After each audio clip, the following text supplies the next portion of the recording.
I love long books, whether it's epic fantasy or a really in-depth classic or literary fiction that just takes a long time to do justice. There are long books that fall in my favorite books ever. Some of my favorite genres, namely epic fantasy, are known for their high page counts and in-depth storytelling. That said, it's really easy for me to get fatigued when I'm reading a bunch of long books. I feel like every time I read a long book, it's a little bit more difficult to pick up the next long book that I want to read, just because I know the time commitment, I know how long it takes, and that can be something that just puts a little bit of a barrier towards me reading more long books. I find that it's often really useful to recover by reading a few shorter books between every long book, or short stories, things that have faster plots, that have fewer moving parts and less characters to remember the names of.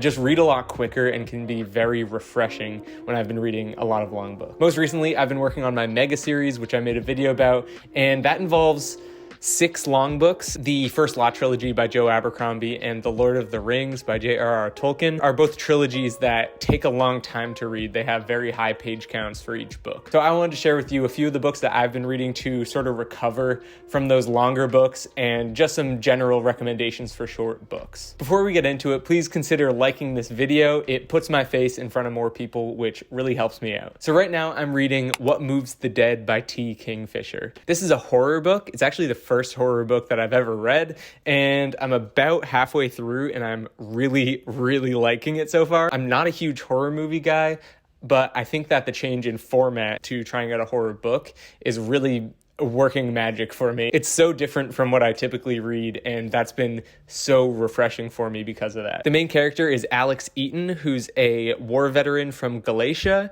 I think is how you say it. And Alex is visiting a friend who has fallen ill. There's also an eccentric mycologist named Miss Potter, and a former Civil War medic named Denton, who's also trying to figure out what's sort of wrong with the character who's fallen ill. As you might be able to guess from the title and the cover art, this is about a fungus that can possess living things, which isn't too far from the truth. There are fungi that can sort of take over the bodies of insects.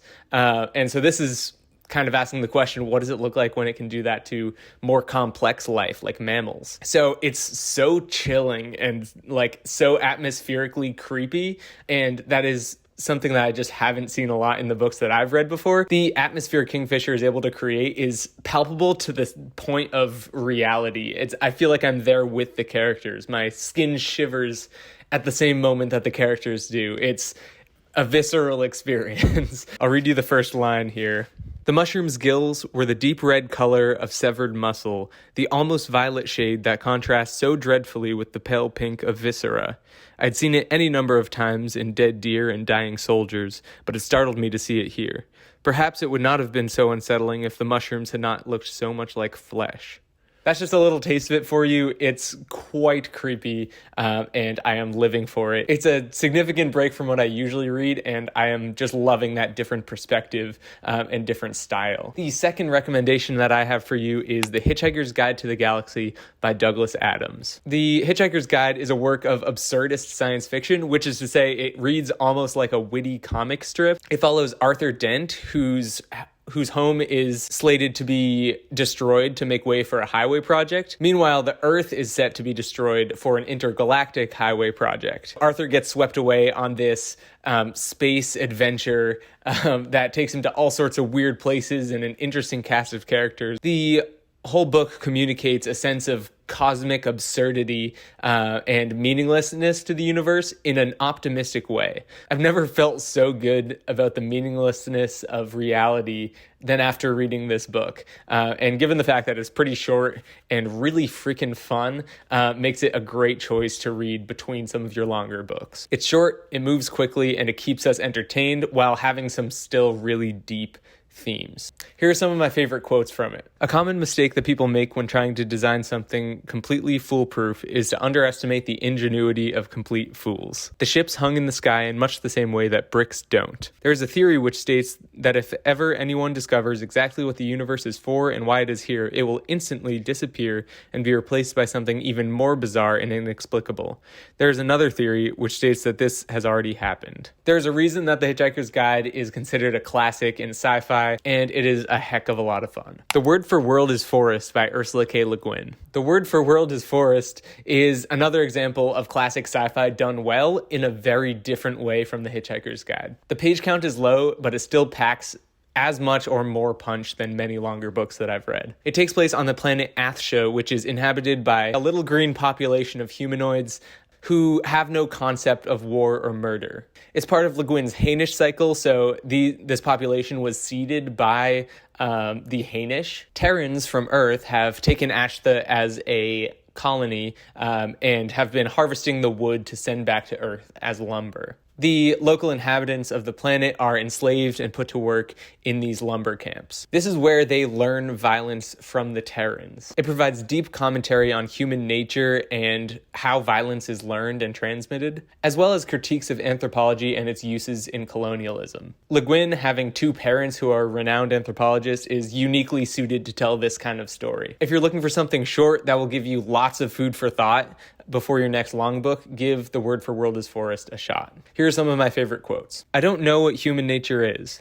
Maybe leaving descriptions of what we wipe out is part of human nature. You gave me a gift, the killing of one's kind, murder. Now, as well as I can, I give you my people's gift, which is not killing. I think we each find each other's gift heavy to carry. However, you must carry it alone. A Fisherman of the Inland Sea by Ursula K. Le Guin. As you may have noticed, I'm a big fan of Ursula K. Le Guin. A Fisherman of the Inland Sea is on this list because it's one of her short story collections. When I'm fatigued by long books, short stories are such a good way to read without feeling sort of the burden of the length of the book. There's nothing more satisfying than reading a story that begins and ends in 10 pages. It has almost a similar effect to taking a break from homework to scroll on TikTok. If you've been trudging through long books for a while, these will feel incredibly speedy. Like much of her work, this book is mostly science fiction short stories, and the last three stories, which happen to be my favorite, are canon in the Hainish cycle, just like The Word for World is Forest. From start to finish, this collection includes The First Contact with the Gorgonoids, Newton's Sleep, The Ascent of the North Face, The Rock That Changed Things, The Carastian, The Shobi's Story, Dancing to Ganem, and Another Story, or A Fisherman of the Inland Sea. Another Story in particular was fantastic. While it still has a focus on the scientific concepts, it humanizes the Hainish cycle in a way that none of her other work has that I've read. It almost reads like poetry, and I'm so glad that I read that. Especially if you're a fan of Le Guin, check that out. And last but not least, Warriors Into the Wild by Erin Hunter. Sometimes we need to stop taking ourselves so seriously. When it comes down to it, reading is a hobby and is something that's supposed to be fun, at least in my opinion. Warriors Into the Wild is one of the books that got me into reading as a kid, and I'd make an effort to reread it pretty much every year. It reminds me how the cringiest subject matter is often the most fun and the easiest to engage with as a reader. It allows me to sort of break down the walls of ego and appearances in order to read something that I just genuinely enjoy a lot.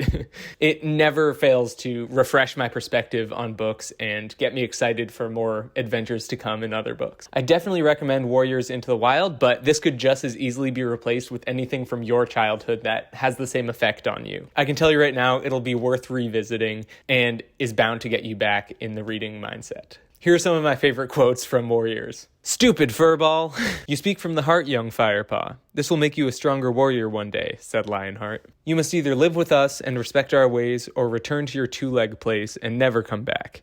You cannot live with a paw in each world. There you have it, friends. These are a few of my recommendations for books to read when you're feeling fatigued. The bottom line is, don't be afraid to read what you're excited about, even if it means reading 2 books at once or putting a longer book on hold to read something shorter. I'm doing that right now with The Two Towers, and it's going just fine. I'm going to start telling a secret at the end of the videos in case you stick around. So thank you for sticking around. You get to hear a secret. This week's secret is that I hate tomatoes. so much. People who know me probably know this, but it goes back to a certain memory in first grade that traumatized me to the smell and taste of tomatoes. That might be a secret for another video. Thanks for watching.